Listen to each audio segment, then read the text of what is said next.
దేశవ్యాప్తంగా అనేక పరీక్షల నిర్వహణ విషయంలో చాలా ఎలిగేషన్స్ వస్తున్నాయి. ముఖ్యంగా మనం చూసాం నీట్ ఎపిసోడ్ మొత్తం. దీని మీద సిబిఐ ప్రోబ్ కూడా స్టార్ట్ అయింది. ఇప్పుడు UPSC union public service commission వాళ్ళు ఒక కొత్త ఆలోచన తీసుకొస్తున్నారు. ఆర్టిఫిషియల్ ఇంటెలిజెన్స్ బేస్డ్ సర్వీలియన్స్ అనమాట. ఏదైతే పరీక్ష హాల్ దగ్గర నిఘా ఉంటుందో అది ఏఐ బేస్డ్ నిఘా తేబోతున్నారు. దానికోసం బిడ్డింగ్స్ కూడా ఆహ్వానిస్తున్నారనమాట.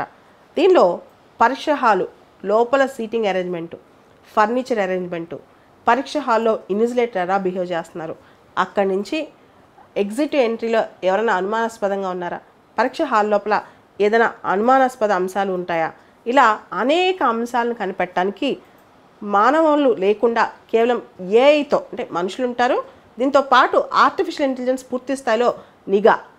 ఆన్ అండ్ యావరేజ్ ప్రతి 24 క్యాండిడేట్లకి ఒక కెమెరా ఉంటుందంట, సీసీటీవీ కెమెరా. ఆ లెవెల్లో నిఘా స్టార్ట్ చేస్తున్నారనమాట. మనం చూస్తే మనం చాలా సందర్భాల్లో యూపీఎస్సీ ఎగ్జామ్స్ రాస్తున్నప్పుడు ఇన్విజిలేటర్స్ వచ్చి ఒకరితో ఒకరు మాట్లాడుకోవడం, ఎగ్జామ్ హాల్లో మనల్ని డిస్టర్బ్ చేయడం, ఇలాంటివి చాలా జరుగుతుంటాయి. దాంతోపాటు ఎగ్జామ్ ఎక్యురసీ, ఎగ్జామ్లో ట్రాన్స్పరెన్సీ పెంచడం కోసం, ఎగ్జామ్ నిర్వహణలో ఎటువంటి అపోహలకు తావు లేకుండా ఉండటం కోసం యూపీఎస్సీ ఇలాంటి చర్యలు చేస్తుంది. జనరల్గా యూపీఎస్సీ ఎగ్జామ్స్లో ఇలాంటివి ఏమీ జరగవు. యూపీఎస్సీ ఫుల్ ప్రూఫ్గా ఉంటుంది, పర్ఫెక్ట్గా ఉంటుంది అనమాట.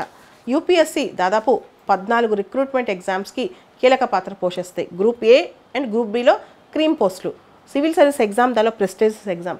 సివిల్ సర్వీసెసే కాకుండా engineering service exam, forest service exam, economic service exam, తర్వాత assistant provident fund commissioner, CAPF exam, central armed police force exam, combined defence service exam, geo scientist exam, ఇలా రకరకాల సర్వీసెస్కు యూపీఎస్సీ టాప్ మోస్ట్ రిక్రూట్మెంట్ చేస్తారనమాట. దానికోసం దాదాపు 26 లక్షల మంది ఏదో ఒక రిక్రూట్మెంట్లో యూపీఎస్సీకి అప్లై చేసుకుంటారు. ఇంతమందికి ఒక ట్రాన్స్పరెన్సీ ఉన్న ఎగ్జామినేషన్ సిస్టమ్ని ఇవ్వడం కోసం యూపీఎస్సీ ఇప్పుడు ఏఐ సర్వీలెన్స్ మీద దృష్టి పెడుతోంది. ఇది నిజంగా చక్కటి చర్య అని చెప్పుకోవచ్చు.